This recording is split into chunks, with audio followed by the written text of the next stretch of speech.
Welcome to my channel. This is part 9 of lesson motion of class 9 physical science. So, in this part we are going to learn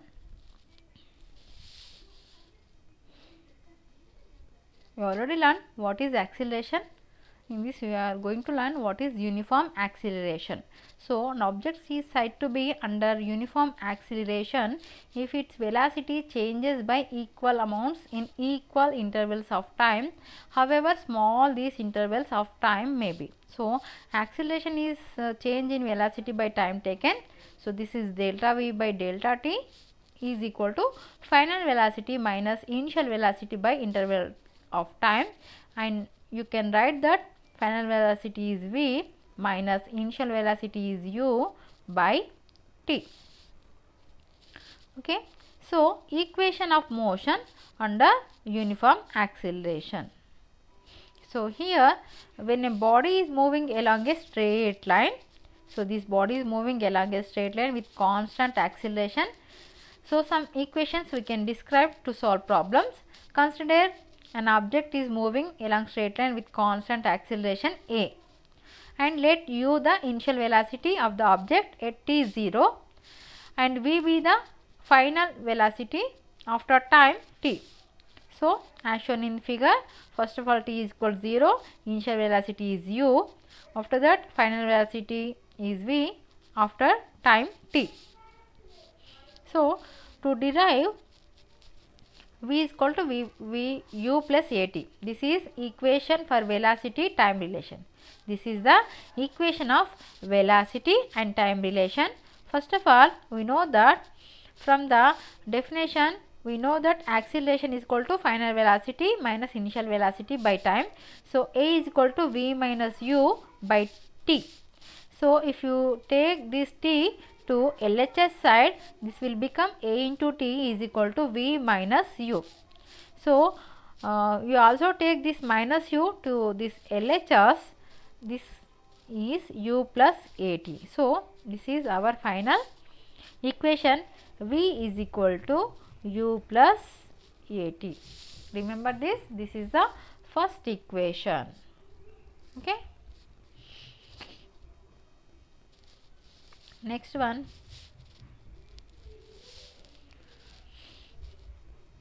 so here points to remember.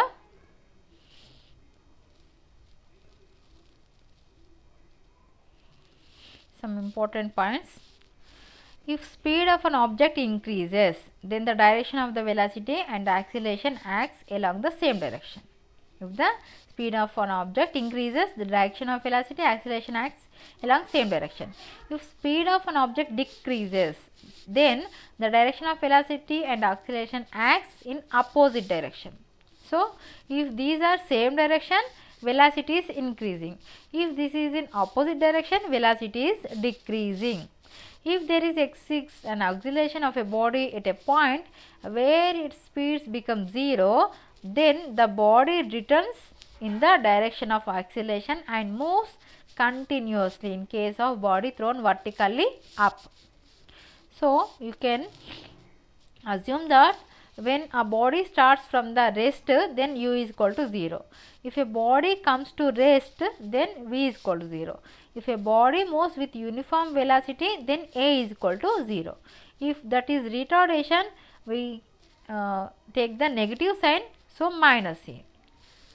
So, quantitative measured in one direction taken as positive plus, and opposite direction we can take that negative minus. Okay. So, here is a solved example.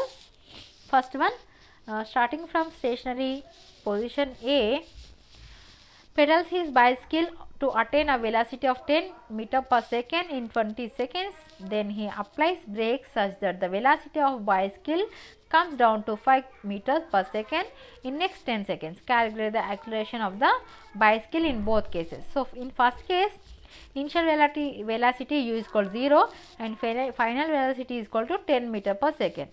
So, and t is equal to 20 seconds. So, this is, so from this equation v is equal to u plus at, you can know that a is equal to v minus u by t. So, here we have to substitute this we have to substitute this. V is equal to 10 minus V is equal to 0 by T is equal to 20. So 10 by 20.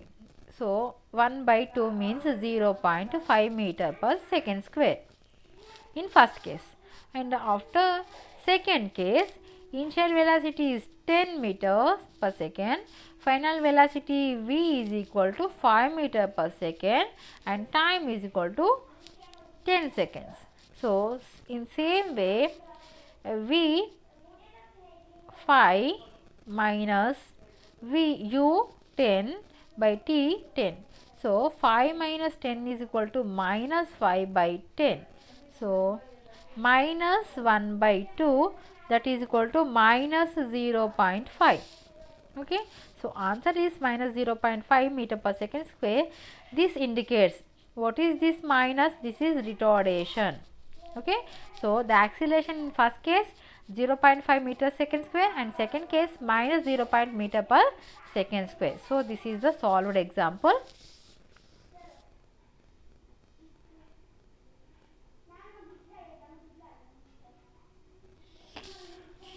Okay, మనము ఇక్కడ సమత్వరణము అంటే ఏమిటో నేర్చుకోబోతున్నాం. త్వరణం అంటే ఏమిటి మనం ఇంతకుముందు భాగంలో నేర్చుకున్నాం.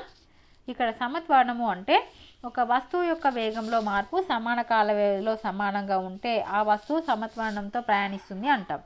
అంటే త్వరణం ఈజ్ ఈక్వల్ టు వేగంలో మార్పు బై కాలము, అంటే తుది వేగము మైనస్ తొలి వేగము బై కాలం, అంటే is equal to v minus u by t. మరి దీంతో మనకి సమత్వరణ చలన సమీకరణాలను మనం చూస్తున్నాం. ఇక్కడ మనకి సమత్వరణం యొక్క నిర్వచనం నుండి మనకి ఏం తెలుసు? A is equal to v minus u by t అని తెలుసు. సో ఈ టీని మనం ఎల్హెచ్ఎస్ వైపు తీసుకెళ్తే అప్పుడు a t is equal to v minus u అనేది వస్తుంది. ఇప్పుడు ఈ యూని కూడా మైనస్ యూని కూడా ఎల్హెచ్ఎస్ వైపు తీసుకెళ్తే ప్లస్ యూ అవుతుంది. అప్పుడు యూ ప్లస్ ఏటీ అవుతుంది, అంటే ఈజ్ ఈక్వల్ టు వి. అంటే ఇది మనకి వచ్చింది v is equal to u plus a t. ఇది మన మొదటి సమీకరణం. మరి ఈ మొదటి సమీకరణంలో మనం గుర్తుంచుకోవాల్సిన కొన్ని విషయాలు ఏమిటి అంటే, వస్తువు యొక్క వేగం పెరుగుతూ ఉన్నప్పుడు వేగం త్వరణం ఒకే దిశలో ఉంటాయని అర్థం. ఒకవేళ వస్తువు వేగం తగ్గుతూ ఉంది అంటే వేగం త్వరణము వ్యతిరేక దిశల్లో ఉన్నాయని అర్థం. ఒకవేళ త్వరణంతో చలించే ఏదైనా వస్తువు బడి స్పీడ్ శూన్యము అంటే 0 అయింది అంటే ఆ వస్తువు త్వరణ దిశలో వెనుకకు వెళ్తోంది అని అర్థం. అంటే ఉదాహరణకు నిట్టనిలుగా పైకి వీసిన వస్తువు చూడండి, పైకి వీసిన వస్తువు పై వరకు వెళ్ళి మళ్ళీ కిందికి వస్తుంది అంటే అక్కడ మనకి ఏమవుతుంది? వస్తువు బడి శూన్యమవుతుంది. మనము లెక్కలు చేసేటప్పుడు గుర్తుంచుకోవాల్సిన విషయాలు ఏమిటి అంటే, ఒక వస్తువు నిశ్చల స్థితి నుండి బయలుదేరింది అంటే అప్పుడు యూ 0 అవుతుంది. అదే ఒక వస్తువు నిశ్చల స్థితికి చేరుకుంది అంటే ఆగిపోయింది అంటే వి 0 అవుతుంది. ఒక వస్తువు సమవేగంతో ప్రయాణిస్తుంది అంటే ఏ 0 అవుతుంది. ఒకవేళ దాన్ని మనం అపత్వరణం తీసుకుంటే మైనస్ ఏగా తీసుకుంటాం. అండ్ మనము ఒకే దిశలో కొలిచే రాశులని ధనాత్మకంగా అంటే ప్లస్గా, వ్యతిరేక దిశలో కొలిచే భౌతిక రాశిని రుణాత్మకంగా అంటే మైనస్గాను తీసుకుంటాం. ఇక్కడ మనకి చిన్న ఎగ్జాంపుల్ ఉంది. ఒక స్థిర బిందువు నుండి ఒక సైకిల్ బయలుదేరింది. ఒక వ్యక్తి బయలుదేరాడు సైకిల్పై 20 సెకండ్లో 10 మీటర్లు పర్ సెకండ్ వేగం పొందాడు. బ్రేకులు వేసిన తర్వాత 10 సెకండ్లలో సైకిల్ వేగం 5 మీటర్ పర్ సెకండ్కు తగ్గింది. అయితే రెండు సందర్భాల్లో త్వరణాన్ని లెక్కగట్టాలి. ఒకటో సందర్భంలో తొలి వేగం అది స్థిర బిందువు నుండి బయలుదేరింది అంటే ఆగి ఉంది కాబట్టి యూ 0 అవుతుంది. తుది వేగం అంటే ఎంత పొందింది? 20 సెకండ్లలో 10 మీటర్లు. సో 10 మీటర్లు పర్ సెకండ్ ఎంత కాలంలో? 20 సెకండ్స్, 20 సెకండ్లు. ఇక్కడ మనం ఏ కనుక్కోవాలి. సో మనకి సూత్రం తెలుసు, v is equal to u plus a t. So దీంట్లో మనం చేసినప్పుడు మనకి 0.5 మీటర్లు పర్ సెకండ్ స్క్వేర్ వచ్చింది. మరి ఇక రెండవ సందర్భంలో ఏం జరుగుతుంది? రెండవ సందర్భంలో ఏం జరిగింది? ఇక్కడ తొలి వేగం 10 మీటర్లు పర్ సెకండ్ అయింది. తుది వేగం వి 5 మీటర్లు పర్ సెకండ్ అయింది. ఇక్కడ టైం తీసుకుంది 10 సెకండ్స్. సో మళ్ళీ మనం ఈ సూత్రంలో వేస్తే a is equal to v minus u by t. ఇక్కడ v 5 minus v u 10 by 10. 5 minus 10 మనకి ఇక్కడ చూడండి 5 మైనస్ 10/10. 5 మైనస్ 10 ఎంత? -5/10. సో మనకి 5 ఎక్కం 5 రెంట్ల అంటే -1/2 అంటే -0.5 మీటర్లు/సెకండ్ స్క్వేర్గా వచ్చింది. చూడండి, మనకి రెండు సందర్భాల్లో ఒకటే అని మనం అనుకోవద్దు. ఎందుకంటే మొదటి సందర్భంలో ప్లస్ వచ్చింది, రెండవ సందర్భంలో మైనస్ వచ్చింది. అంటే ఇది అపత్వరణము, అంటే వేగం తగ్గింది అని అర్థము. ఓకే, ఇప్పుడు మనం క్వశ్చన్స్ చూద్దాం. క్వశ్చన్స్లో మొదటిది, సమత్వరణం అంటే ఏమిటి? వేగము కాలంల మధ్య సంబంధానికి చలన సమీకరణం రాయండి. ఓకే, సో సమత్వరణం అంటే ఇది మీరు ఆన్సర్ రాయాల్సింది. సమత్వరణము ఇది. తర్వాత సమత్వరణము చలన సమీకరణం రాయమన్నాడు. సో ఇది రాసిన తర్వాత మనం రాయవలసింది సమత్వరణం మొదటి సమీకరణం ఇది. ఓకే, అది రాసిన తర్వాత ఇది రాయండి. Okay, English medium first question. What is meant by uniform acceleration? Mention equation for velocity time relation. So what is uniform acceleration? First of all, you have to write this one. After write this one, you have to write the equation. So this is your equation.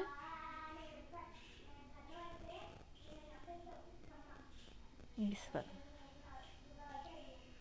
So this one you have to write. Okay, next one. Second one,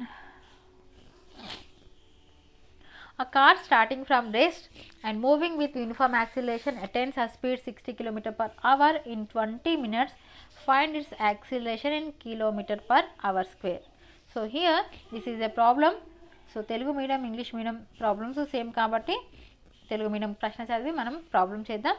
నిశ్చల స్థితి నుండి బయలుదేరిన ఒక car 20 నిమిషాల్లో 60 km/గంట వేగం పొందితే ఆ car యొక్క త్వరణాన్ని km/గంట స్క్వేర్లలో లెక్కించండి. చూడండి, మనకి ఇక్కడ ఇచ్చింది ఏమిటి? నిశ్చల స్థితి అన్నాడు, అంటే మనకి u అనేది 0. తర్వాత ఎంత వేగం పొందింది? 60 km/h.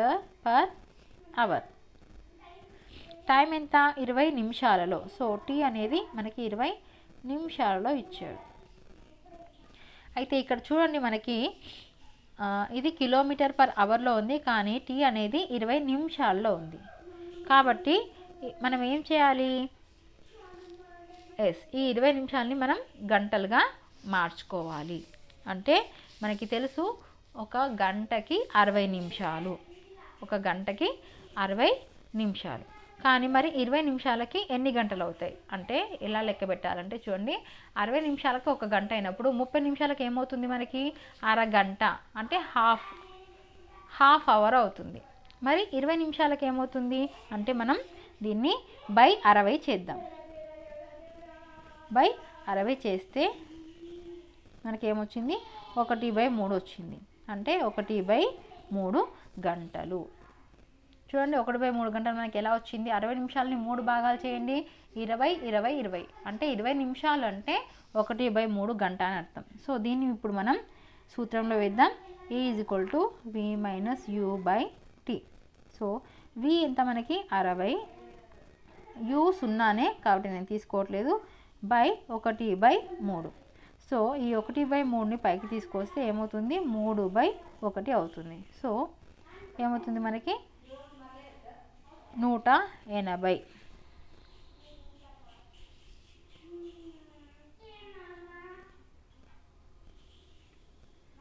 ఓకే, సో మనకి ఏమైంది? 180 km/h². సో ఇది మన answer. Okay, Telugu medium, English medium same. మనం సింపుల్గా ఏం చేసాం? నిమిషాలని ముందుగా గంటల్లోకి మార్చుకున్నాం. ఎందుకు అంటే ఇక్కడ మనకి V అనేది km/h అంటే గంటకి కిలోమీటర్ల చొప్పున ఇచ్చాడు, కాబట్టి మనము టైంని కూడా నిమిషాలని గంటల్లోకి మార్చుకున్నాం. Okay, next. సో నేను ఇరేజ్ చేస్తున్నాను.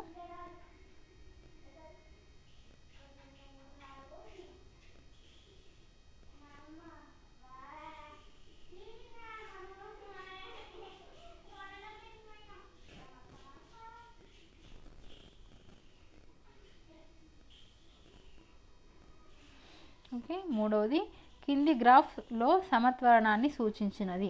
చూడండి, సమత్వరణము అన్న, సమవేగము అన్న, సమవడి అన్న మనకి ఎలా వస్తుంది, గ్రాఫ్ ఒక స్ట్రేట్ లైన్ అనేది వస్తుంది. సో ఏ అనేది మీ ఆన్సర్ అవుతుంది. సో ఇంకా నాలుగవది కింది వాటిలో సరైన వాక్యాన్ని గుర్తించండి. వేగము త్వరణము ఒకే గుర్తున్నప్పుడు వస్తువు వేగం తగ్గుతుంది. కాదు, తగ్గదు, తప్పు. వేగము త్వరణం వేర్వేరు గుర్తున్నప్పుడు వస్తువు వేగం పెరుగుతుంది. ఇది కూడా తప్పు. ఒక వస్తువు వేగం శూన్యమైనప్పుడు దాని త్వరణం కూడా శూన్యమవుతుంది. వేగం మారుతున్నప్పుడు దాని త్వరణం శూన్యమవుతుంది. కాదు, సి అనేది కరెక్ట్. వేగం శూన్యమైంది అంటే త్వరణం కూడా శూన్యమవుతుంది. Okay, English medium second one అయిపోయింది. So third one, which of the following graph represent the uniform acceleration? So straight line represents uniform, always uniform acceleration. So A is your answer. And next last one, choose the correct statement. Already know that if velocity and acceleration have opposite means that is, if the velocity and acceleration have opposite sign, the object is slowing down. If the velocity and acceleration have opposite signs, the object is speeding up. No, this is not speeding up.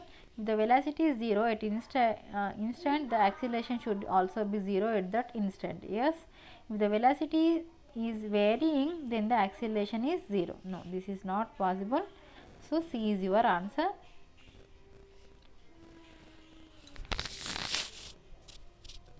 ఛానల్ని అందరూ ముందుగా subscribe చేసుకోండి, అప్పుడే మీకు notifications వస్తాయి.